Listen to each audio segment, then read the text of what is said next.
Gamers love making choices in video games, but choice-based games, while incredibly fun, usually suffer from some common pitfalls that I'm going to discuss because playing the choice-based game Dispatch really got me thinking about this topic. There's no spoilers for Dispatch here, but there are spoilers for the following games, so you've been warned. And at the end of the video, I've got my own morality choice for you to choose, dear viewer. Alright, let's get into it. The first issue is that there's usually too many choices that don't matter. I get it. The devs made a morality system, they marketed the heck out of it, and gamers are gonna wanna make choices left and right. But how do you manage a ton of choices without the story branching into so many possibilities that it makes Todd Howard faint with jealousy? Easy. Just make most of the choices not matter at all. Some game choices are like, here player, do you wanna buy this candy bar or steal it?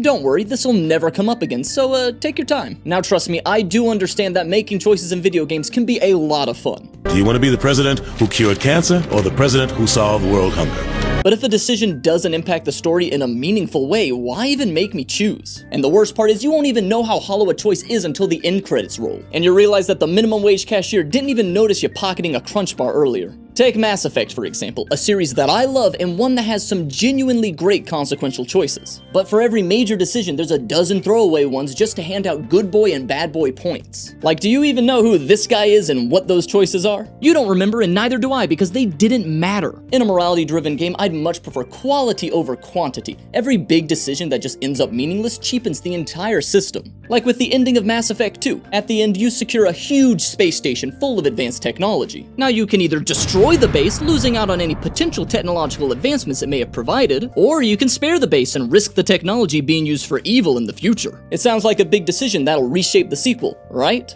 Nope. This choice doesn't change the story of Mass Effect 3 at all, even though you'd think it would. There's no new tech used by the bad guys if you spare it, and no extra plot threads where destroying the base leaves you less prepared. It just gives you different war asset points that for most players is not gonna change the ending. Why was the game even hyping up this choice like it matters? Now viewer, I'm sure you have your own favorite example of a great game with tons of choices that just don't matter, like the Telltale's Walking Dead, the Fable series, or maybe even Heavy Rain.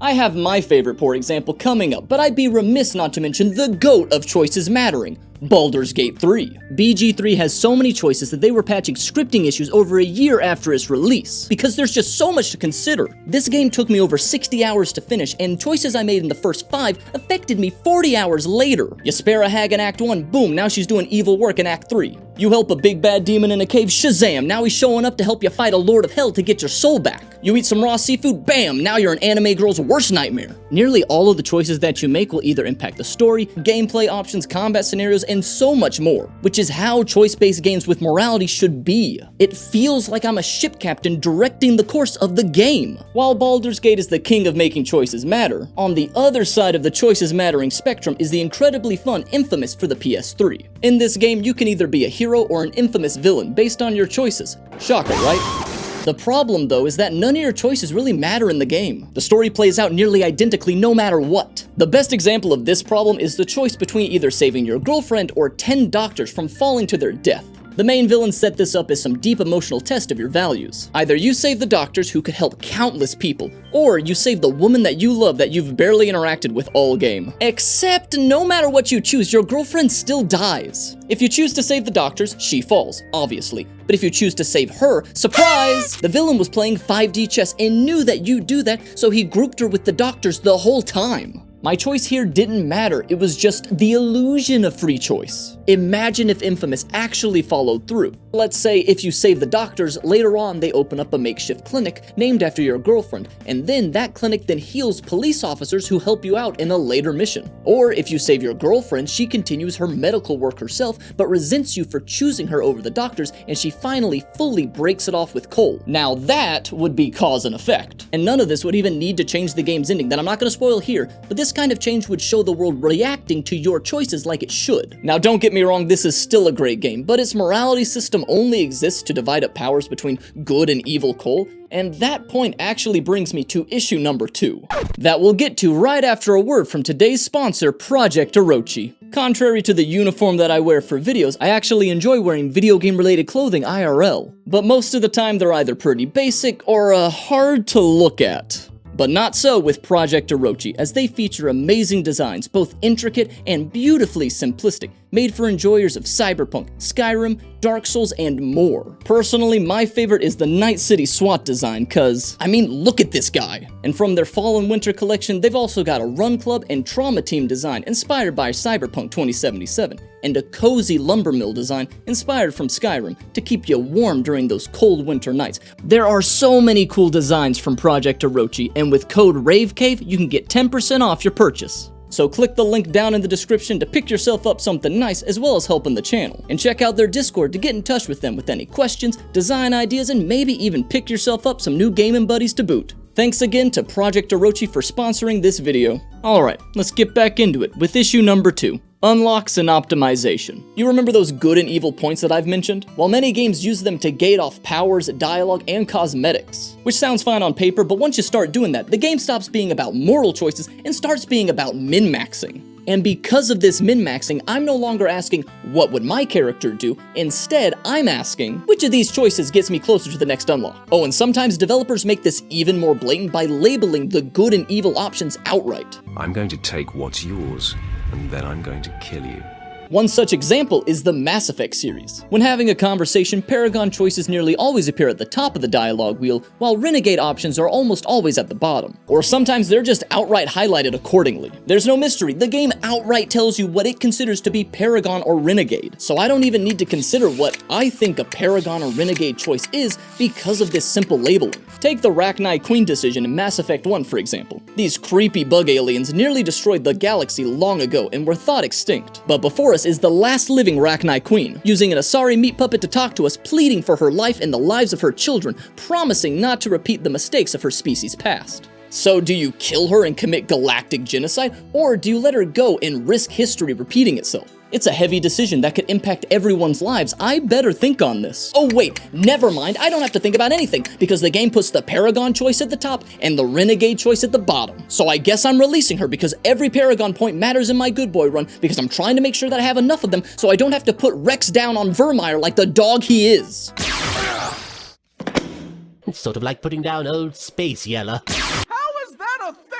The problem with this approach to gating content is that some dialogue and story outcomes in Mass Effect are locked behind high Paragon and Renegade scores. That means to avoid disaster on a blind playthrough, you pretty much have to commit to one morality path the entire game just to be safe. Because while doing Rex's loyalty mission will also save him from getting shot, you don't know that your first time through the game. Sure, the player is technically choosing to stick to one morality, but the game is heavily incentivizing it. And gamers will always, say it with me, optimize the fun out of a game. Back with Infamous, there's absolutely no reason to play a neutral character. This is because you can't unlock any of the upgrades for the stronger moves unless you commit to one of the moralities, since the most powerful upgrades are reserved for either fully good or fully evil players. And if you switch moralities towards the end of the game like I did, you lose access to all your current abilities, and good luck having enough EXP saved up to buy all the new powers. Guess I'm raw dogging the final boss at level 1. Now, one of the best games that implemented this kind of gating of content has to be KOTOR.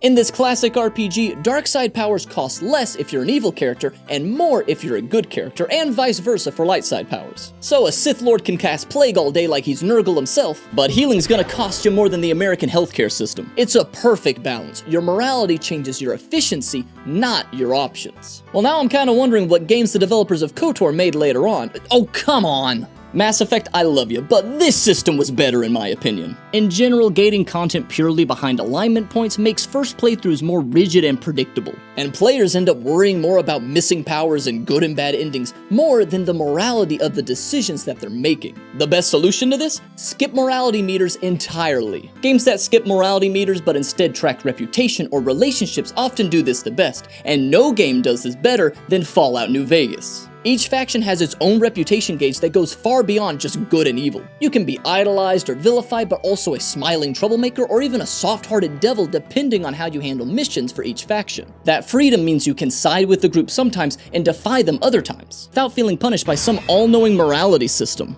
Because God forbid I roleplay a complex character in the role-playing game I'm role-playing in. Also, in New Vegas, if you make a choice that doesn't involve a certain faction, they simply don't care. Your reputation with them stays unchanged. But in Mass Effect, somehow me punching a reporter live on TV affects my ability to tell a scientist to calm down. If that's the way it has to be, heck, come on! Okay, seriously, there is no way that that guy saw the interview. This place cannot have Wi-Fi. How does he know? Oh, and speaking of punching reporters in the face, that brings me to point number 3, cartoonish morality. To explain what I mean, you're gonna need this gun, so take it. Now choose, either you shoot the dog or you spare it. And no, there's no reward for shooting it and no consequences for sparing it, so make your choice. You spare the dog, right? Of course you do. This isn't a morality choice, it's a sanity check. And yet, too many games treat morality this way, where good means being a decent human being, and evil means being a total psychopath. I don't consider myself a good person just because I haven't shot my dog Cody. That's the baseline for not being a monster. I'm not Hassan. And now that you've seen Cody, you are legally required to comment, Cody is a good boy. Thank you. Real moral choices aren't about whether you should shoot a puppy or not. They're about taking the easier path versus the right one. And it's not because the game said that it's the blue option. But too often games boil morality down to its cartoonish logic of halos and horns. And speaking of halos and horns, take Fable 2 for instance. At the start of this game, you and your sister are trying to buy a magic music box that some mysterious blind woman told you about. And while you're looking for work, you meet a warehouse owner who offers to pay you a gold coin to kill some beetles. Simple enough. Then once inside, a local mobster strolls by and says that he'll pay you the same amount to smash up the guy's stock instead. Now this mobster doesn't threaten you or offer you a better deal, he's just like, hey, you wanna be evil for the same reward? Why would anyone do that? Where is the temptation here? If you want to make an evil path interesting, it has to be tempting. You're the mob for crying out loud, at least offer me an authentic Italian dinner. Now in games, it's fine when non-player villains are over the top. Characters like Arkham's Joker and GLaDOS are amazing precisely because they are gleefully evil. But when you're playing as a character who could be the villain, the choices should feel morally messy. The evil path shouldn't be murder everyone for fun, it should be cutting corners, hurting people for convenience, and justifying bad actions for seemingly good reasons. That's where the most interesting moral storytelling lives. Bring me some jets. No, Mama Murphy, I am not fueling your drug addiction. You get a chair when you go to rehab. A game that suffers from this simplicity all too much is Fallout 3. Towards the end of the game, you meet with the President of the United States, who is actually an AI. Yeah, this kind of future used to be considered sci-fi, but it's getting more and more realistic by the day. Mr. President here suggests that we infect the wasteland's water supply with a virus that'll kill everything that's mutated in the wasteland, which is basically everything that's not inside of a vault or part of the militarized enclave. Putting aside how logistically dumb this idea is, your moral choices are pretty much A, commit mass murder, or B, just don't. Oh wow, thanks for the deep philosophical struggle, Fallout 3. How will I ever choose? I make that same moral choice every morning when I wake up, and nobody's calling me a hero. And I know I said to put the logistics aside, but this AI-generated plan doesn't even make any sense. The president claims that this will create a pure humanity that'll be able to repopulate. However, this plan doesn't deal with all the radiation that's still everywhere, so mutations are just gonna pop up again. Now let's compare this to Bioshock 2, which actually adds layers to its morality. Just like in the first game, your ending depends on whether you save or harvest the little sisters. But this time it also depends on how you treat the villains that you encounter. For example, there's Sophia Lamb, the game's main antagonist, and her subordinates. If you show mercy and choose not to end their lives for the crimes that they've committed, your daughter Eleanor will learn from that example, and shows compassion too by sparing Lamb at the end. But if you kill them, Eleanor follows that example instead, and will end up drowning Lamb instead of saving her. But here's the key. You'll still get the good ending if you save the little sisters, which is objectively morally correct. Killing some of the villains doesn't make you evil because morality isn't that cut and dry. And that's beautiful. The game isn't saying mercy is good, revenge is bad.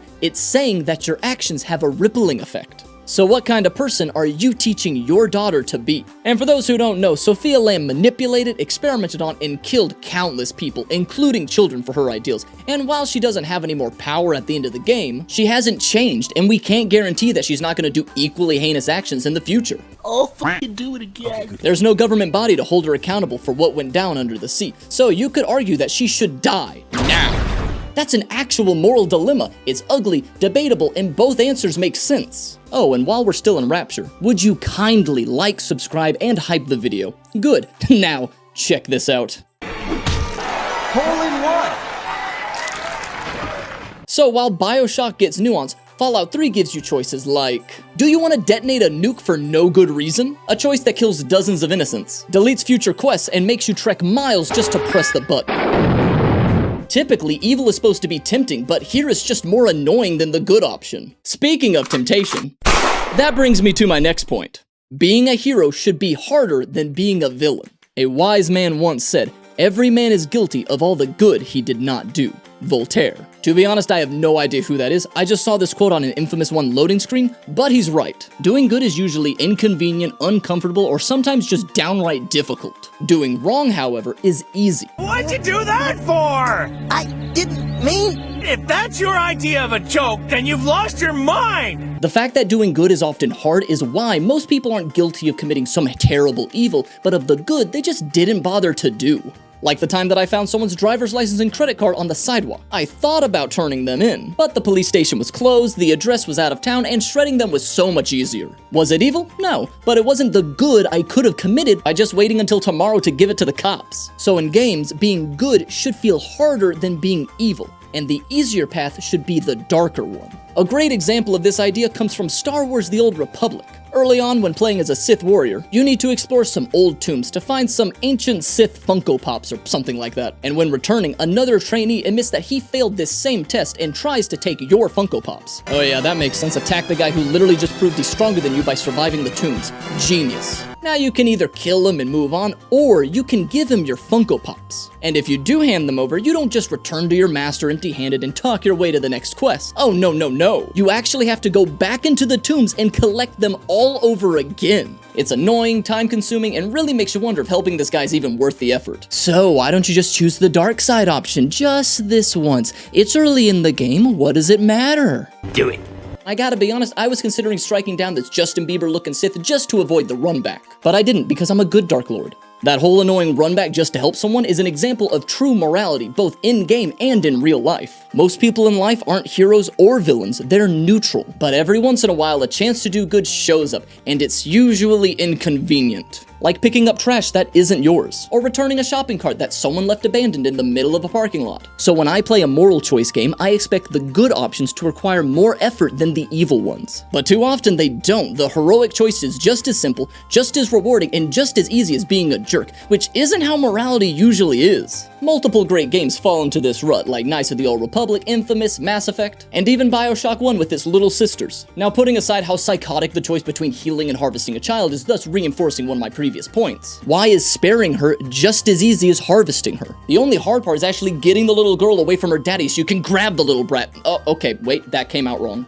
Sure, you technically get a little bit more Adam if you harvest them, which you can then use to buy upgrades, but it's really not that much more. And eventually, the game gives you extra Adam if you keep saving the little sisters, so there's no real upside to being evil in Bioshock 1. In Bioshock 2, they almost fixed this issue, because in the sequel, before saving a little sister, you have to protect her while she harvests Adam. It's basically a high-stress babysitting simulator where everyone is trying to murder the baby. Now imagine if you only had to go through the most stressful babysitting session ever if you wanted to save the little sister. But if you harvest her, you can avoid all that and rip her sea slug out right then and there. Now suddenly being evil is looking a lot more appealing because, oh my god, parenting in Rapture is hard. A lot of people will do the right thing if it's convenient or beneficial to them. But as soon as there's effort, risk, or time involved, the less moral option starts to look a lot more attractive now, don't it? Another great example of heroism being harder is in Dishonored. To oversimplify it, you play as an assassin, but to get the good ending, you have to avoid killing too many people. That obviously makes the game significantly harder. You can't just slice your way through the guards, you have to use stealth, patience, and creativity to find the unique ways of dealing with your mission targets in a non-lethal way.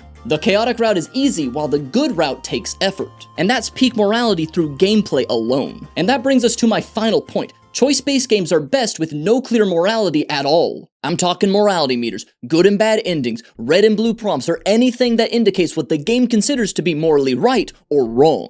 Life's not all black and white, it's shades of gray, and sometimes all options presented to you are varying degrees of awful. And when a game reflects this, it forces you to decide what you think is right. And that is far more powerful than any point system. Sure, it's harder to design, but it's infinitely more rewarding. Games like The Witcher 3, Fallout New Vegas, and Disco Elysium do this wonderfully. In The Witcher 3, most of its moral decisions are not simply good or evil. They're complicated, confusing, and deeply human. Ever play Gwent? Not while I'm recording. I'm a Witcher. Yeah, I know. For an early example of complex choices, take this tree. It's got a bad case of spooky ghost possession, and you can either choose to destroy it or free it by stabbing it and transferring it into a horse. So which option should we follow? Well, on one hand, the tree looks kind of evil, but it did say that it was trapped by some evil witches in the woods, so that's sad. But on the other hand, it could be lying, so what's a witcher to do? The more you learn about the spirit, the more confusing the choice gets, because you can't trust anyone, not the evil tree spirit, and certainly not the evil crones in the woods nearby. So my first time playing, I decided to free it because a tree has never actually lied to me, but old ladies certainly have. Well, it turns out freeing it leads to the destruction of a nearby town, the death of a woman I was told to save, and that woman's husband, the Baron, committed he became a Christmas tree ornament. Yeah, that's what's happening here.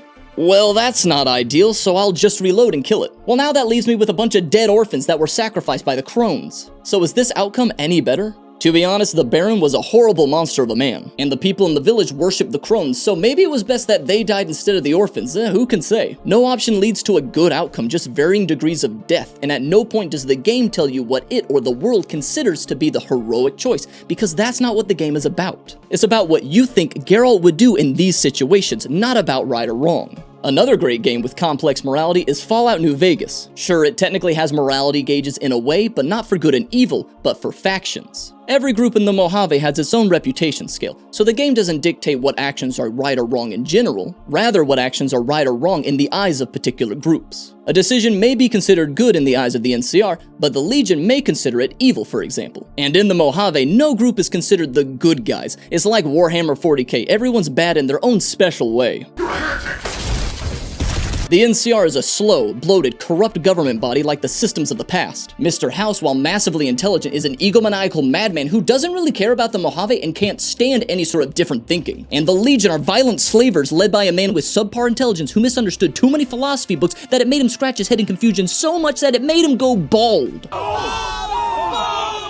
Even the choice to control the Mojave yourself is dubious. Because do you really know how to run a multi-town spanning community? Not to mention, a few weeks ago, you had a bullet lodged in your brain.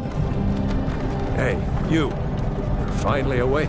Then you had the bullet fished out by a wasteland doctor like your James A. Garfield. All this is to say, every option has flaws, but you could also argue for each of them as well. The NCR, while having issues, is genuinely trying to reform some semblance of government of the past and can most definitely change over time. Mr. House, on the other hand, is undoubtedly a genius who predicted the bombs dropping, built the strongest military force, and has survived for hundreds of years. So his plan may be the best we have for survival long term. Even the Legion, while crazy and different, may be just what we need, considering that the methods of the past literally almost ended the world. And then for yourself, hey, maybe you can do better considering you took out all the competition. There's no correct or morally right choice, and that's how morality in games should be. Don't give me an obvious choice of choosing between beating up a homeless man or giving candy to a baby. Give me a choice that I'll be thinking about while I'm trying to sleep.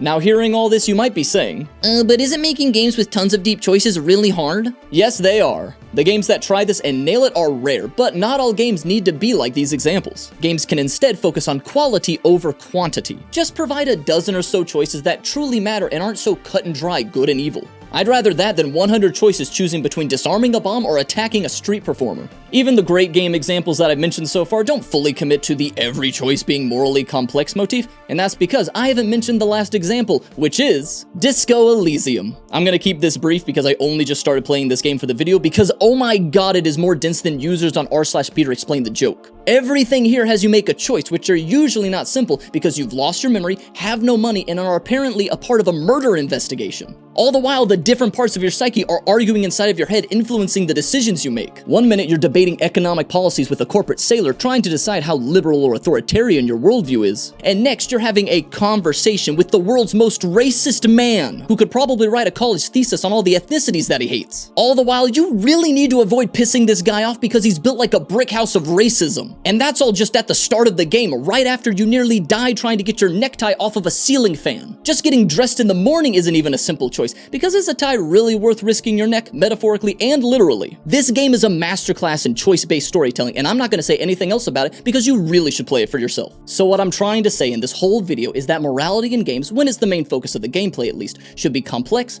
thought-provoking, and difficult to choose at times. And to make it less about good and evil routes and more about picking the route that the player themselves think is best. Maybe not perfect, but the best that could be achieved given the world that the game takes place in. And with that said, here's the moral choice that I promised at the start of the video. You can either donate to St. Jude's Children's Hospital with the link in the description. They fund treatment for children with cancer as well as research if you didn't know. Or you can just click off the video. Any amount that you can give helps, and not clicking on it doesn't mean you're evil or a terrible monster, so don't worry. Time to choose. And while you're thinking on that, I just want to say thank you for watching the video, and do the thing where you like, comment, subscribe, and tell me any other video ideas that you want me to cover in the future. The next video on the channel is going to be on realism and Fallout New Vegas, just so you know. But I also want to make a video on how bad gambling has gotten in video games in the near future as well. And if you're still here, consider checking out some of the other videos I've made or following me elsewhere, but no pressure. Until next time, I hope you have a wonderful rest of the day, and stay awesome, y'all.